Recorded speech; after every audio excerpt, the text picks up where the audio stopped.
परदेसी साथ क्या नहीं होगा, ऐसा ऑटो में बचता है ना। हाँ हाँ, तो ये है, जब हम बाइबल क्लास आते हैं तो बहुत लोगों का जीवन बाइबल क्लास के द्वारा बदला है। मैं आपको एक और गवाही बताना चाहूंगा, सुनिएगा ध्यान से। पिछला साल उड़ीसा में मैं एक पेरिस बाइबल क्लास के लिए गया हुआ था। मई महीना में 4 मई को वहां पर बाइबल क्लास था। कितना तारीख को था मैया? 4 मई को बाइबल क्लास था। वहां पर मैं बाइबल क्लास में गया था, तो एक फैमिली पूरे परिवार के साथ उस बाइबल क्लास में आए थे। कितने लोग पूरे फैमिली के साथ यहाँ पर आए हैं? मम्मी पापा बच्चे कच्चे सब लोग आए हैं ना? चलिए गुड, बहुत अच्छा लगा। बाकी लोग गिने चुने आए हैं ना? कोई लोग बकरी चरा रहे होंगे, कोई लोग बैल चरा रहे होंगे, कोई लोग नौकरी ड्यूटी गए होंगे, कोई कहीं कहीं गए होंगे, कोई बात नहीं। तो वो अपने पूरे फैमिली के साथ वहां पर आया हुआ था। और सुनिएगा पीछे वाले लोग भी, 11 महीना के बाद, कितना महीना के बाद? 11 महीने, मतलब अप्रैल महीना में ना। 11 महीने के बाद क्या होगा? अप्रैल महीना होगा ना। 11 महीना के बाद अप्रैल महीना में मुझे फोन आया उस फैमिली का जो उस बाइबल क्लास में गया हुआ था। और एक बाबा का फोन आया, एक पिता का फोन आया, और वो पिता ने मुझे कहा कि आप पादरी नीलेश बोल रहे हैं? तो मैंने कहा कि हाँ मैं वही बोल रहा हूँ। अरे बड़ी मुश्किल से आपका नंबर मिला, बड़ी मुश्किल से आपका नंबर मिला। तो मैंने कहा बोलिए ना, क्या बात है, क्या आप कहना चाहते हैं? अरे मुझे आपको कुछ बताना है। क्या बताना है बताइए। तब वो बताए कि मैं वहाँ का हूँ, फला जगह का मैं हूँ, और मैं पिछला साल वहाँ पर जब आप आए थे तो वहाँ मैं अपने पूरे परिवार के साथ गया था। मुझे बहुत खुशी हुआ कि पूरे फैमिली के साथ वो बाइबल क्लास आए। मैंने उसको धन्यवाद दिया, बहुत बहुत धन्यवाद, प्रभु आपको आशीष दे। उसने कहा अरे सुनिए, अभी पूरा बात खत्म नहीं हुआ है, पूरा बात सुनिए। हम बोले तो बोलिए, हम बोलिए पूरा बात। तो उसने कहा कि उस बाइबल क्लास में मेरा एक जवान बेटा भी गया था। सुन रहे ना मम्मी लोग? उस बाइबल क्लास में मेरा एक जवान बेटा भी गया था। और उस बाइबल क्लास में जाने से पहले मेरा बेटा सिर्फ पैसा कमाने का सोचता था कि हम बड़ा आदमी बनेंगे, इंजीनियर बनेंगे, ये बनेंगे। लेकिन बाइबल क्लास जाने के बाद वो क्या बोल रहा है अपने बाबा को कि बाबा मैं पादरी बनूंगा। क्या बोल रहा है? पादरी बनूंगा। तो ये होता है, प्रभु बाइबल क्लास के द्वारा बहुतों के जीवन को क्या करता है? बदलता है। ये वो जगह है मेरे जवानों, ये वो जगह है जहां पर प्रभु क्या करता है? जीवन बदलता है ना? आप लोग शादी जाते हैं तो बाइबल क्लास कोई शादी वाला पार्टी नहीं है कि आप गए और दूल्हा दुल्हन से मिले और नाच के घर आ गए। बाइबल क्लास आपका कॉलेज का फेयरवेल और फ्रेशर पार्टी नहीं है कि जहां पर अच्छा अच्छा कपड़ा पहन के गए और फोटो खिंचाए और घर आ गए। बाइबल क्लास कोई सिनेमा हॉल नहीं है जहां आप गए, मूवी देखे और टिकट फाड़ के आ गए। बाइबल क्लास कोई पार्क नहीं है जहां आप गए, घूमे फिरे और आ गए। लेकिन बाइबल क्लास वो जगह है जहां पर हम परमेश्वर की आवाज को सुनते हैं। हाँ कि नहीं? हाँ। बाइबल क्लास वो जगह है जहां हम यीशु से मिलते हैं। बाइबल क्लास वो जगह है जहां जीवन बदलता है। क्या होता है? जीवन क्या होता है? बदलता है। आप लोग तैयार हैं? हाँ। तैयार हैं जीवन बदलने के लिए? हाँ। कि जैसे आए थे वैसे जाना चाहते हैं? बदलना चाहते हैं ना?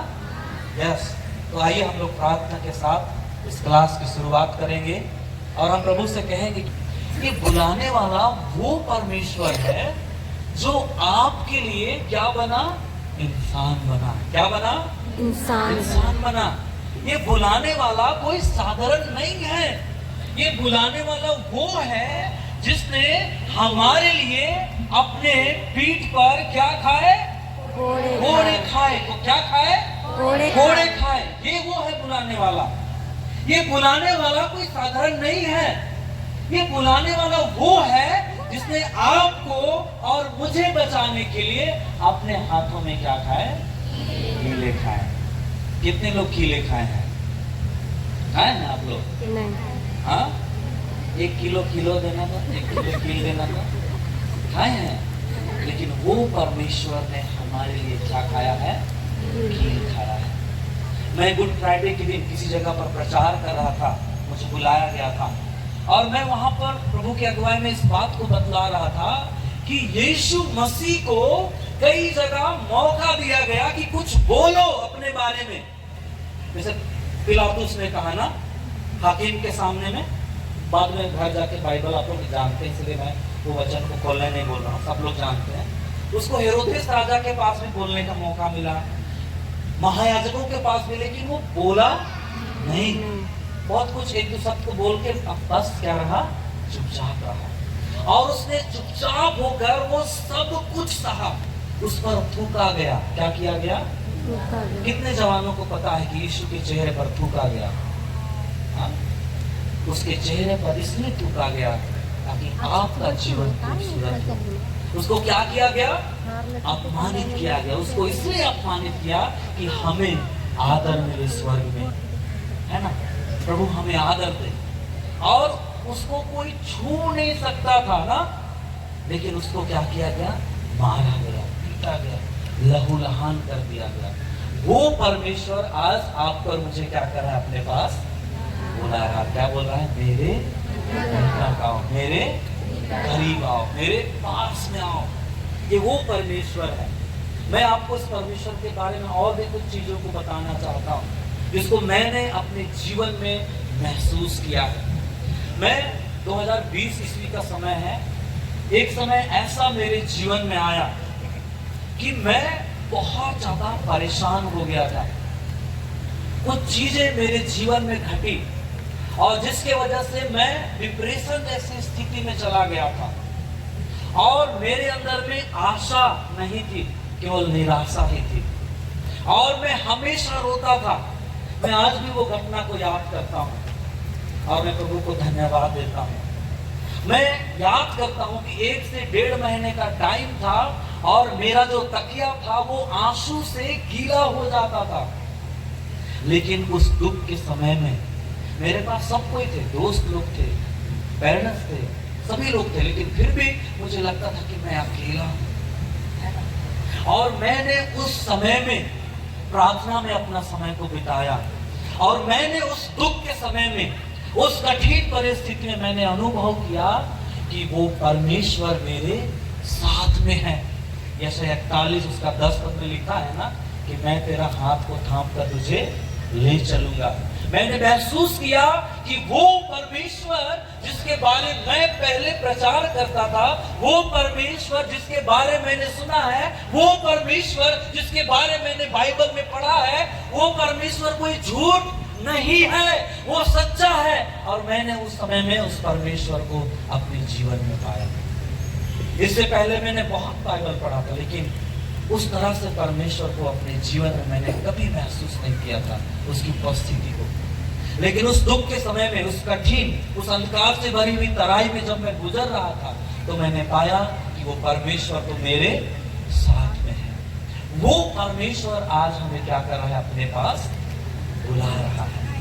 वो परमेश्वर मुझे हमें अपने पास बुला रहा है। मैं आपको एक और घटना बताना चाहूंगा। आप सबों को पता है, आज से ठीक 2.5 साल पहले जब मैं पादरी बना प्रभु के अनुग्रह से, और मैं दूसरा महीना सेवकाई के लिए सुबह सुबह मैं एक मंडली के लिए जा रहा था, तो राजगंगपुर एक ऐसा जगह है जो प्लांट वाला एरिया है, बहुत ज्यादा ट्रक गाड़ी सब चलते हैं। ऐसे समय में मेरा एक्सीडेंट हो गया, आप लोगों को बहुतों को पता होगा। और उस एक्सीडेंट में मेरा जो बायां पैर था वो पूरी तरह से फट गया था, यहाँ से लेके यहाँ तक फट गया था। और ऐसा पैर घूम गया था कि लग ही नहीं रहा था कि मैं फिर से खड़ा होके प्रभु का वचन को मैं प्रचार कर पाऊंगा। सब लोग बोल रहे थे कि आपका पैर को काटना पड़ेगा, क्योंकि आपका पैर पूरा तरह से क्या हो गया है? खराब हो गया, उस लायक ही नहीं रहा, आप खड़े नहीं हो पाएंगे दोबारा। और मुझे बहुत चिंता थी, मुझे इस बात की चिंता नहीं थी कि मैं कैसे जीऊंगा, मुझे इस बात की चिंता नहीं थी कि मेरा फैमिली का क्या होगा, लेकिन मैं इस बात को सोच रहा था कि मैं प्रभु का सेवा कैसे करूंगा, कैसे मैं खड़े होकर प्रभु की आराधना करूंगा। लेकिन उस समय भी पहला पत्रस 5 उसका 7 पद मेरे मन में आ रहा था कि अपनी सारी चिंता परमेश्वर पर डाल दो। जब मुझे एम्बुलेंस में लिया जा रहा था और मैं उस समय एक गीत गा रहा था, प्रभु का धन्यवाद करना, मेरे साथ कुछ भाई लोग थे, वो लोग गवाह हैं उस घटना के। मैं गीत गा रहा था, धन्यवाद दे रहा था प्रभु को दुख के समय में, क्योंकि मैंने अपनी सारी चिंता प्रभु को सौंप दी थी। और जैसे ही मैं हॉस्पिटल पहुंचा, मैंने देखा कि बहुत सारे लोग मेरे आंसू पोंछने के लिए आए थे। मैंने देखा कि बहुत सारे लोग मुझे देखने के लिए आए थे। हमारे बिशप साहब आए तो उसने कहा कि तुम पैसे का चिंता मत करना। मेरा ये चिंता था।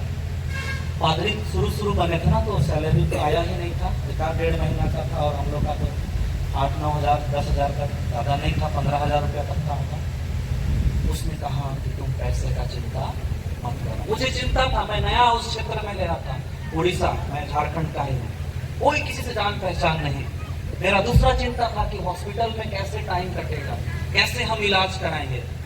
और मैं जब हॉस्पिटल का वो ड्रेसिंग रूम में जब मुझे घुसाया गया, तो एक नर्स आई और बोली कि आप पादरी नीलेश हैं, मैं आपसे कब से मिलना चाहती थी। मैंने आपको पहले कई बार यूट्यूब पे सुना। और मेरा दूसरा टेंशन भी क्या हो गया, दूर हो गया, है ना। और इस तरह से मैं एक भी इतना बिंदु भी चिंता नहीं आया मेरे अंदर। और ये इसलिए हुआ क्योंकि वो परमेश्वर मेरे साथ में था, वो परमेश्वर मुझे नहीं छोड़ा। और जो कहते थे ना कि तुम्हारा पैर को काटना पड़ेगा, जब फिर एक्सरे किया गया, इलाज किया गया, और मैं फिर से आपके सामने खड़ा हूँ। अभी मेरा 31 तारीख को मैं फिर से हॉस्पिटल जाऊंगा, मेरा पैर का ऑपरेशन होगा, और जो रड लगाया हुआ है उसको निकाला जाएगा। मसीह प्रियो, जो बाइबल में लिखा हुआ है ना जवानों, वो झूठ नहीं है, वो झूठा नहीं है। जिस परमेश्वर के बारे में बताया जाता है ना कि वो हवाएं नहीं है, वो सच्चा परमेश्वर है। और वो सच्चा परमेश्वर आज हम जवानों को, आज हम माता पिताओं को क्या कर रहा है, अपने पास बुला रहा है। कितने लोगों को लगता है कि आप प्रभु के करीब में हैं?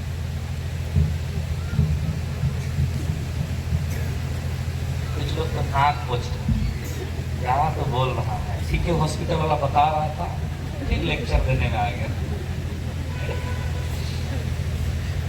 कितने लोगों को लगता है कि प्रभु से आप दूर हो जा रहे हैं? एक ही जन, बहुत लोगों को लग रहा है। सुनिएगा ध्यान से, ठीक है ना। बाद पता चलेगा ना कि हम प्रभु के पास हैं या प्रभु के दूर हैं। बाद में पता चलेगा कि हम प्रभु के पास में हैं या प्रभु के दूर में हैं।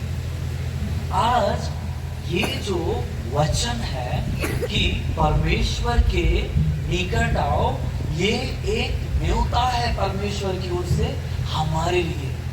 ये एक निमंत्रण है परमेश्वर की ओर से हम जवानों के लिए, कि हम इस जवानी के समय में, या हम इस समय में किसके निकट आए, परमेश्वर के निकट आए। क्योंकि जो परमेश्वर बुला रहा है ना, वो परमेश्वर कैसा परमेश्वर है, हमारे साथ चलने वाला परमेश्वर है। जो परमेश्वर बुला रहा है ना, वो परमेश्वर सर्वशक्तिमान परमेश्वर है।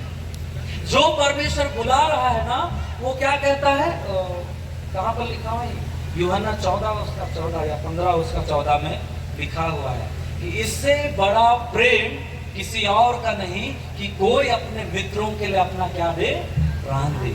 जो आज हमें बुला रहा है ना जवानों, वो हमारा क्या है, एक सच्चा दोस्त है, एक सच्चा क्या है, वो हमारा फ्रेंड है।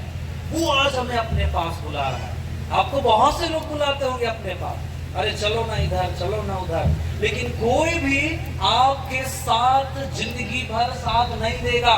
लेकिन जो आज हमें बुला रहा है ना, उसने साबित कर दिया है क्रूस पर अपनी जान को दे करके कि वो हमसे क्या करता है, प्यार करता है।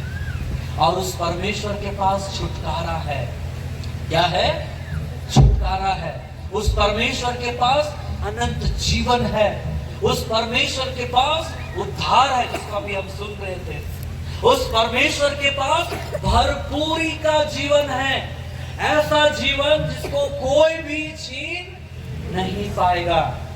उस परमेश्वर के पास सिर्फ आनंद ही आनंद है। फिलिप्पी 4:4 में लिखा है ना, प्रभु में हमेशा खुश रहो। वो खुशी प्रभु के पास है। जो खुशी पैसा में, जमीन में, गाड़ी में, दोस्ती यारी में और संसारिक रीजन में नहीं है, वो चीज किसके पास है?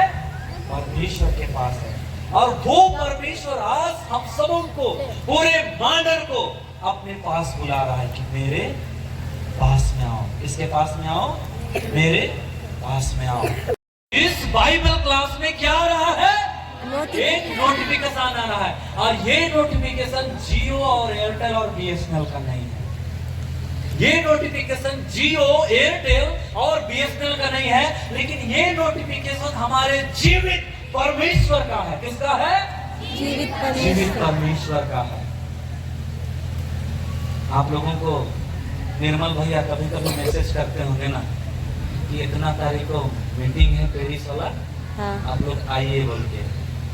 फिर हम लोग का चर्च में ऑनलाइन प्रोग्राम सब होता है ना, मंगलवार और संडे को, हाँ। उसका भी नोटिफिकेशन आता है ना, किसका किसका फोन में आता है। ओके, तो हम लोग क्या करते हैं, ऐसे ऊपर में आया नोटिफिकेशन, और हम लोग क्या किया हम लोग पादरी नीले साहब, इसको तो देखना ही नहीं है, ये तो खाली बाइबल क्लास बुलाएगा, खत्म ना, ऐसा करते हैं ना। लेकिन ये नोटिफिकेशन किसका है? परमेश्वर। किसका है जवानों?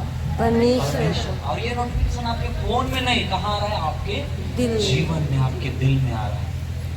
आज हमारे पास ऑप्शन है, या तो हम उस नोटिफिकेशन को स्लाइड करके हटा दें, स्वीप मार दें, या हम उसको देखें और क्या करें? एक्सेप्ट करें। अब नोटिफिकेशन बहुत सिंपल है, किसके निकट आओ? परमेश्वर के निकट आओ। सर्वशक्तिमान परमेश्वर का नोटिफिकेशन आज आपके दिल में आ रहा है। कितने लोग उसे एक्सेप्ट करेंगे, कितने लोग स्वीप करेंगे, ये आपका निर्णय है। मैं आपको एक और मजेदार बात बता रहा हूँ, सुनिएगा ध्यान से। यीशु मसीह जब जमीनी सेवकाई कर रहे थे, कौन? यीशु मसीह जब क्या कर रहे थे? जमीनी सेवकाई कर रहे थे। मतलब इस धरती पर जब मनुष्य बनकर आए थे, उस टाइम का बात बता रहा हूँ। यीशु मसीह के पास बहुत सारे लोग आए कि नहीं आए? चलिए बताइए तो कौन कौन आया? मैं शुरुआत कर रहा हूँ, जक्कई आया, आप लोग बताइए। और कौन आया? अरे संडे स्कूल के बच्चे लोग बताइए, कौन कौन लोग आए यीशु के पास? बताइए ना, हाँ जोर से बोलो। क्या नाम हुआ? यूहन्ना आया, बढ़िया। और कौन आया?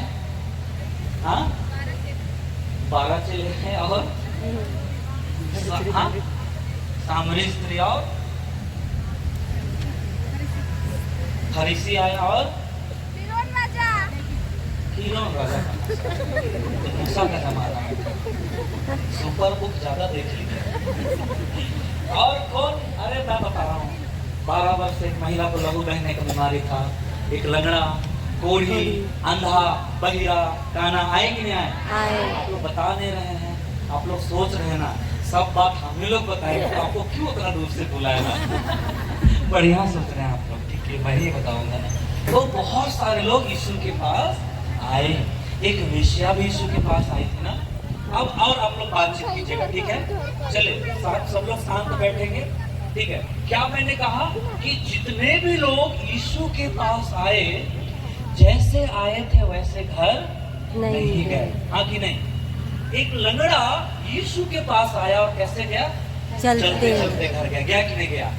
एक अंधा होके यीशु के पास आया और अपना आंख लेके घर गया, देखते देखते ना।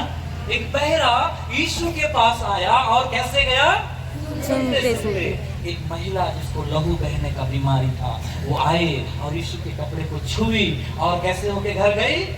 स्वस्थ होके। एक वेश्या जो कि पापी थी, पापी स्त्री उसको कहा गया है, वो यीशु के पास आई, अपने पापों से पश्चाताप की और उद्धार और क्षमा जीवन लेके गई कि नहीं गई? अरे वो जक्कई जिसको बेईमान कहा जाता था, पापी कहा जाता था, वो भी यीशु के पास आया और क्या पाया? अभी सुन रहे थे, उद्धार पाया। आप लोग भी यीशु के पास आए हैं ना आज? हाँ। आप क्या लेके जा रहे हैं? कुछ लेके जाएंगे कि ऐसने लेके जाएंगे। छोड़ी जब मैं तैयार वही वाला गीत, मैं डांस नहीं कर पा रहा हूँ पैर की वजह से, कुछ दिन में हो जाएगा। हाँ, धरती आकाश में गूंजेगा, वही वाला गीत लेके जाएंगे क्या?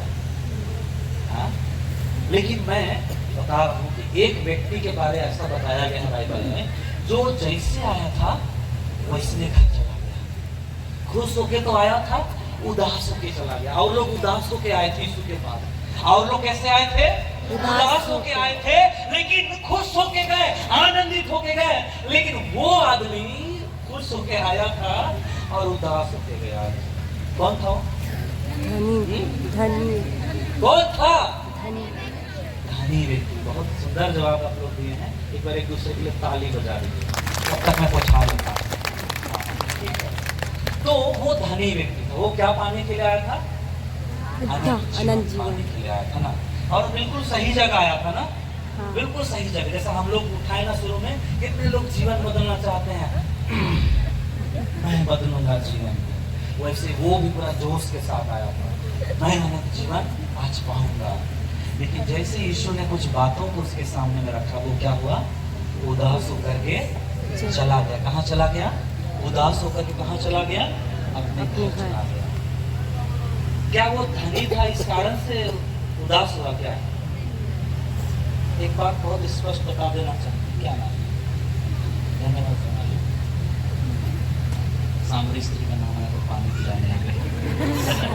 तो क्या कह रहा है कि वो व्यक्ति, वो जवान जैसे गया था वैसे घर वापस आया। सुन रहे हैं आप लोग? हाँ। यहीं पर है। हाँ। एक बार चेक कीजिए कोई सो रहा है क्या? और पीछे कुर्सी में सब सो गया है, उसको पादरी क्वार्टर ले जाइए सुलाने के लिए। सुनिए, यीशु उसको क्या बोला? अपना जो धन है उसको क्या करो, सॉरी, उससे पहले क्या बोला? आज्ञाओं को माना। तो वो क्या बोला? सब सबको तो हम बचपन से मानते जानते हैं, मानते हैं। आज हम लोग से यीशु मसीह बोलता था, अरे हम तो संडे स्कूल जाते हैं, स्वर्ग में धर्म मेला लगेगा, इलेक्शन सब तो हम जानते हैं, है ना, हम तो नाचने भी जानते हैं। 10 आ गया तो हम तो ऐसे बोल देंगे, पादरी जानवे नहीं करेगा ना। और पीढ़ीकरण में हम पीढ़ीकरण भी ले लेंगे। पीढ़ीकरण क्लास चल रहा है ना, है स्टूडेंट लोग किधर है? हाँ, रट्टा मारने वाले, सॉरी, आप लोग बहुत अच्छे हैं, कुछ कुछ लोग होते हैं। सुनिएगा ध्यान से, ऐसे वो जवान भी था ना, हम तो गिरजा जाते हैं, हम तो बचपन से ही पति साथ उसका साथ को याद कर लिए हैं, है ना। लेकिन मैं उसको यीशु मसीह बोला कि अब तो कुछ और बात का कमी है तब तेरा में ना। और उसने क्या कहा कि जो आपके पास धन है उसको क्या करो, बांट दो सबको और मेरे पीछे आओ, मेरे पीछे आओ। और जब ऐसा यीशु ने कहा तो वो क्या हुआ? उदास हो गया, है ना। क्या हो गया? वो उदास हो गया। उदास क्यों हुआ? क्योंकि उसके लिए यीशु का पास से ज्यादा इम्पोर्टेंट क्या था? उसका पैसा। पैसा कमाना कोई गलत बात नहीं है। मैं चाहता हूँ कि मांडर के सब जवान लोग अरबपति खरबपति बने, सब पैसा वाले बने। लेकिन वो पैसा का जगह आप परमेश्वर की जगह में दे रहे हैं तो वो क्या हो जाता है? जब तक आप पैसे को पैसे के रूप में देख रहे हैं तब तक ठीक है, लेकिन वो पैसा अगर आपका खुदा बन गया तो वो क्या हो जाता है? गलत। यही चीज किसका में था? वो धनी वर्ग में। उसके जीवन में यीशु का बाद से इम्पोर्टेंट किसका था? वो पैसे वाला। वो यीशु के बाद से ज्यादा महत्व किसको दिया? संसार को दिया, पैसा को दिया। और इसीलिए जिसके पास अनंत जीवन था वो बिल्कुल सही जगह आया था, लेकिन उसने अपने जीवन में सांसारिक जीवन को चुना, ना कि यीशु की बात को सुना। और इसलिए वो जैसे आया था वैसे ही चला गया। आज हम जवानों का हाल भी ऐसे ही है। सुन रहे हैं सब लोग? हाँ कि नहीं? आज हमारा हाल भी ऐसे ही है। हम पाना तो चाहते हैं, है ना, अनंत जीवन पाना तो चाहते हैं, आशीषित जीवन हम पाना तो चाहते हैं, उद्धार जीवन। लेकिन जब बात आती है चुनने का, निर्णय लेने का, तो हम संसार को ही चुनते हैं, हम यीशु को नहीं चुनते हैं। और इसीलिए कई जवान जैसे बाइबल क्लास आते हैं वैसे ही चले जाते हैं। लेकिन मैं चाहता हूं एक प्रभु का दास होकर कि आप इस बार जैसे आए थे वैसे नहीं, लेकिन यीशु को, उस जीवन को, यूहन्ना 10:10 में लिखा है कि मैं जीवन देता हूं बहुतायत का, उस जीवन को आप अपने साथ ले जाएं। वो जीवन जो दुनिया का कोई भी नहीं दे सकता। आप जिसको बोलते हैं ना बाबू ने खाना खाया, वो भी आपको वो जीवन नहीं दे सकता है ना। तो आज आपको एक सही निर्णय लेना है। और जक्कई का जीवन को भाई साहब बता रहे थे थोड़ी देर पहले, बड़ा अच्छा लग रहा था कि जक्कई के जीवन में भी पैसे वाला प्रॉब्लम था ना। वो भी पहले पैसे से प्यार करता था और इसीलिए उसने बहुत बुरी तरीके से बहुत सारे पैसे को अपने घर में जमा करके रखा था। लेकिन पता नहीं कैसे उसको कैसा अगुवाई हो गया, अरे कुछ भी हो जाए, कुछ भी हो जाए, लेकिन मुझे तो यीशु को देखना है।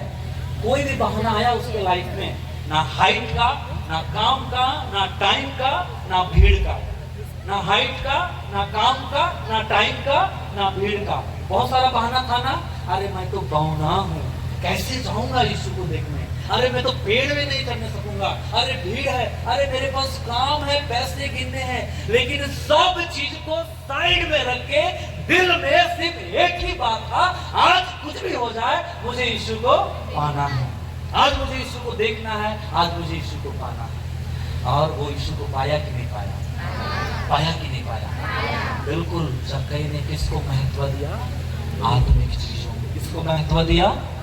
आज हम जवानों को, आपके जीवन में कुछ भी होगा, हो सकता है आप व्यभिचार में पड़े होंगे, हो सकता है आप जवानी के टाइम में बहुत सारे लव रिलेशनशिप में होंगे, हो सकता है आपका नशा पान में जीवन जी रहा होगा, हो सकता है आप बहुत ज्यादा बुरे दोस्तों के साथ रहते होंगे, हो सकता है आपका जीवन यीशु से बहुत दूर हो चुका होगा। लेकिन आज इस बाइबल क्लास में आप यीशु को चुने, यीशु की बातों को महत्व दे, जो आज क्या दे रहा है, क्या कह रहा है आपको?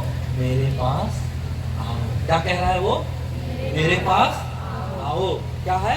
मेरे पास आओ। एक सही निर्णय लीजिए आप यहाँ पर, एक सही निर्णय आप लीजिए यहाँ पर। आपके लिए क्या इंपॉर्टेंट है? आपकी गर्लफ्रेंड, आपकी बॉयफ्रेंड या यीशु मसीह? क्या इंपॉर्टेंट है? दारू पीना, खैनी खाना या यीशु मसीह? आपके वो दोस्त जो बाइक में हुई हुई घूमते हैं, वो इंपॉर्टेंट है या यीशु मसीह? तो जो इंपॉर्टेंट है आज आप उससे चुने। आज वो आपको बुला रहा है, पता नहीं कल ऐसा मौका आएगा। कोई गारंटी है? कितने लोग कल जिंदा रहे हैं?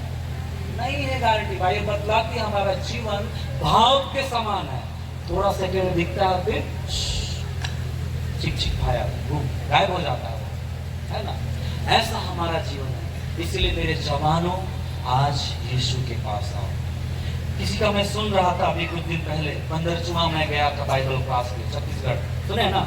हाँ, वहाँ गया था, मैं सुन रहा था कि एक जवान बोला कि पादरी साहब आप क्यों विनती करते रहते हैं, है ना? आप क्यों इतना ज्यादा धार्मिक जीवन जीते हैं, आप क्यों बाइबल पढ़ते रहते हैं, आप क्यों थोड़ा दारू नहीं पी लेते हैं, आप थोड़ा क्यों गर्लफ्रेंड नहीं रख लेते हैं? अरे आप, मैं तो देखिए कितना मस्ती करता हूँ अपने लाइफ।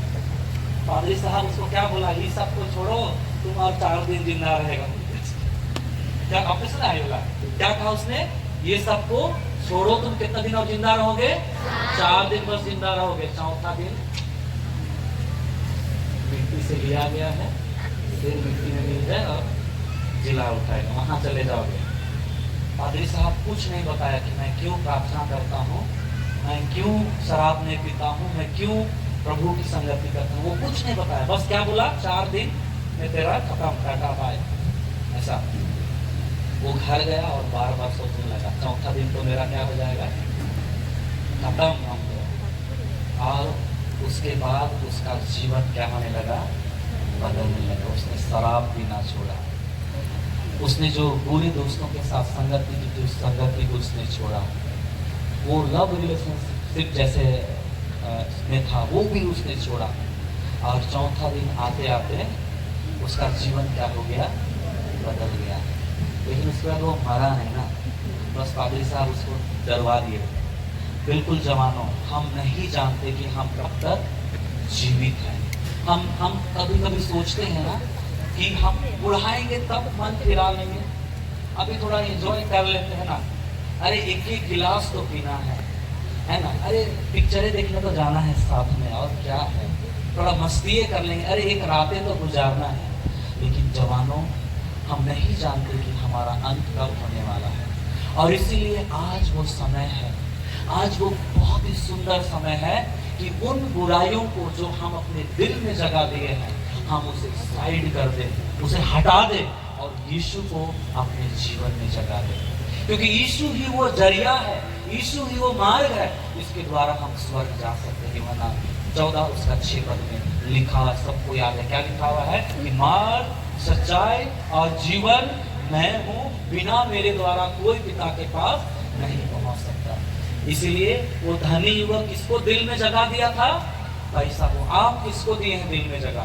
आज आपको उस जगह को खाली करना होगा और यीशु को उस जगह को देना होगा। आज यीशु आना चाहता है, यहाँ लिखा है ना, परमेश्वर के निकट आओ तो वो तुम्हारे भी निकट आएगा। वो आपके निकट आना चाहता है, और परमेश्वर के पास बहुत कुछ है ना, छुटकारा है, चंगाई है, आशीष है, भरपूरी का जीवन है। वो हमारा दोस्त है, हर समय हमारा हाथ को पकड़ के चलने वाला है। वो आज हम उसको इग्नोर ना करें, उस नोटिफिकेशन को हम इग्नोर ना करें। एक आखिरी बात बताकर मैं अपनी बातों को अंत करेंगे। क्या थक गए आप लोग? नहीं थके हैं, बिल्कुल। आओ द दोस्त, क्या हम गलत बोल रहे? ऐसे सुने थे खिलाड़ी लोग से। हाँ सुनिए ध्यान से, पीछे वाले लोग। कुछ दिन पहले एक बहन मुझे फोन की, मैं उसका नाम अभी नहीं बताऊंगा। वो बहन मसीह नहीं है, ठीक है ना, गैर मसीह है, और उसने मुझे फोन किया और कहा कि दादा मैं बहुत प्रॉब्लम में, मैं बहुत परेशान हूँ। क्या हुआ? अरे मेरा शादी नहीं हो रहा है। कितने लोगों का शादी नहीं हुआ है अभी तक? तेरा हुआ? नहीं हुआ तो हाथ उठाओ इधर स्टेज में। आप लोग का हुआ?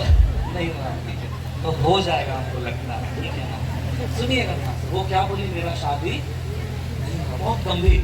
वो बोलती है कि रिश्ता तो आता है लेकिन फिर दोबारा वो आगे बढ़ ही नहीं पाता है, और वो मसीह नहीं है, वो गैर मसीह है। और किसी ने उसको बताया कि आप उनसे बातचीत कीजिए, उनको आप प्रार्थना के लिए होगी। और मेरे पास मैंने 5 मिनट, कितना देरी? आज मुझे लगता है 1 घंटा होने वाला है मेरा टाइम, 1 घंटे बजेगा शायद। तो मैंने सिर्फ 5 मिनट उसको परमेश्वर के बारे में बताया कि मैंने कहा कि मेरे अंदर में तो कोई ताकत नहीं है कि मैं आपका शादी करवा दूं, लेकिन मैं जिस परमेश्वर पर विश्वास करता हूँ वो शादी को क्या किया है? स्थापित किया है कि नहीं किया है? आदम माता, वो आपका शादी जरूर कराएगा, आपको एक अच्छा पति मिलेगा।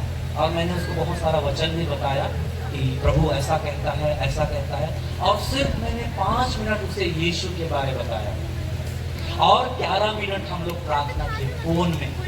11 मिनट हम लोग प्रार्थना की, और प्रार्थना के बाद मैंने उसका फोन रखा और मैंने उसे कहा कि आप बहुत जल्द क्या सुनेंगे? घंटी नहीं, खुशखबरी सुनेंगे। क्या सुनेंगे? खुशखबरी सुनेंगे। और वो बहन फोन को रख दी, और उसकी जो फ्रेंड जिसके जरिए उसने मेरा नंबर लिया था वो हमको फोन की, तो हमारी चर्च ही है ना, जो हम उसको, जो मेरा नंबर उसको दी, वो हमको फोन किया, बोली कि प्रार्थना के बाद वो बहुत रो रही थी। क्या बोली उसने? कि प्रार्थना के बाद वो बहुत रो रही थी। अरे क्यों रो रही थी? हम तो डांटे नहीं उसको। नहीं, वो बहुत खुश थी।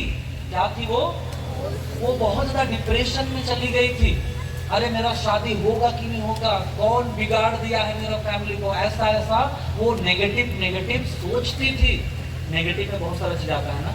लेकिन उस प्रार्थना के बाद, वो 11 मिनट के प्रार्थना के बाद, वो लड़की जो कभी यीशु के बारे सुनी नहीं थी, वो क्या कही कि मैंने उस यीशु को महसूस किया।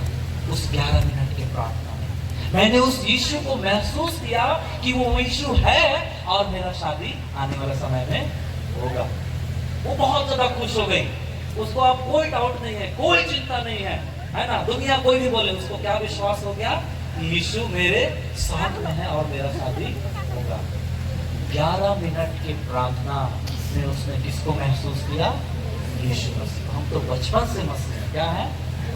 हाँ, इसलिए आइए हम पूरी तरह से यीशु के पास आए। ये धनी युवक को यीशु मसीह क्या कहना चाह रहा था? फुल्ली समर्पण, फुल्ली सरेंडर होना, है ना। पूरी तरह से यीशु के पास आज हमें आना है। हम लोग हैं, बचपन से है, बपतिस्मा लिए हैं, दृढ़ीकरण लिए हैं, रोज गिरते आते हैं, रोज खाते हैं, लेकिन कुछ तो कमी है ना, कुछ तो कमी। और वो ये है कि हम पूरी तरह से यीशु के पास नहीं आते। हम खैनी भी खाते हैं और भोज भी हम खाते हैं। हम किसी लड़की को आई लव यू बोलते हैं और गिरजा में यीशु को भी मैं तुझसे प्यार करता हूँ बोलते हैं। तो ये पूरा समर्पण नहीं हुआ, ये तो आप मैनेज कर रहे हैं। जैसे मोबाइल में 2 सिम कार्ड रहता है ना, लेकिन परमेश्वर के राज में ऐसा नहीं चलेगा जवानों। आपको लगता है कि हम थोड़ा इधर भी एंजॉय करेंगे, थोड़ा उधर भी एंजॉय करेंगे, तो आप गलत सोच रहे हैं जवानों। आपको यीशु का हाथ थामना होगा, संसार का हाथ को छोड़ना होगा, चाहे वो कितना आप कितना ज्यादा उससे प्यार करते हो, आपको छोड़ना होगा। और जिसने आपके लिए जान दिया उसका हाथ आपको थामना होगा। यही आज निमंत्रण है आपके लिए। क्या है? परमेश्वर के निकट आओ। कितने लोग उसके निकट आना चाहते हैं? अब हाथ नीचे। मैं एक बात पूछना चाहूँ, कितने लोगों का ब्रेकअप हुआ है? हुआ है? साहब हाथ हिला रहे हैं, मजाक कर। किसी का हुआ है ब्रेकअप? हाँ, हुआ होगा तो भी थोड़ी बताएंगे। हाँ, अच्छा, अरे तुम लोग अभी पोलियो पीने का उम्र है, ब्रेकअप हुआ? मजाक पी लो का पोलियो पी लो भी। सुन लो, ब्रेकअप जिसका होता है उसको बहुत दर्द होता है कि नहीं होता है? हाँ, उसका ब्रेकअप होता है, उसको क्या होता है? बहुत दर्द होता है। लेकिन उससे भी ज्यादा दर्द है परमेश्वर से दूर होने में। जवानों, गंभीर हो जाइए। उससे भी ज्यादा दर्द किसमें है? आज आपको वो दर्द महसूस नहीं हो रहा है, लेकिन जब आप एक्चुअली में महसूस करेंगे कि अब मेरे लिए दरवाजा बंद हो चुका है, तब आप उस दर्द को महसूस करेंगे। और इसीलिए संसार का रीच रंग में आज पता नहीं चल रहा है। कोई हमको कमेंट कर देता है यू आर सो ब्यूटीफुल, तो हमको लगता है यही परमेश्वर है मेरा। कोई बोल देता है उसके साथ में रहती हूँ तो पूरा अच्छा महसूस होता है, यही तो मेरा दुनिया है। लेकिन वो गलत है। वो शैतान आपके पास टेम्पटेशन लाता है, प्रलोभन लाता है। और इसीलिए मैं यही कहना चाहूंगा जवानों कि यीशु का हाथ को थामे। आज टाइम है, कल आप दूर हो जाएंगे तब आपको एहसास होगा कि पादरी नीलेश ठीक बोल रहे थे उस दिन। और इसीलिए आइए हम यीशु के पास आए। और मैं आपको बताऊं, परमेश्वर से जुड़ने के लिए, परमेश्वर से कनेक्ट होने के लिए डाटा केबल की आवश्यकता नहीं है ना। क्या चीज की आवश्यकता नहीं है? हाँ, परमेश्वर से जुड़ने के लिए डाटा केबल की आवश्यकता नहीं है। बस आपका दिल होना चाहिए कि आज से मैं ये जीवन किसको दे दूं? प्रभु को। बस आपको एक कदम बढ़ाना है। कितना कदम? बाकी कदम तो परमेश्वर पहले से बढ़ा चुका है। कितने लोग कदम बढ़ाना चाहते हैं? कितने लोग संसार का हाथ छोड़ के यीशु का हाथ पकड़ना चाहते हैं? वो लोग खड़े हो जाइए मेरे साथ। म्यूजिक टीम थोड़ा सा जी मेजर से स्किल देंगे।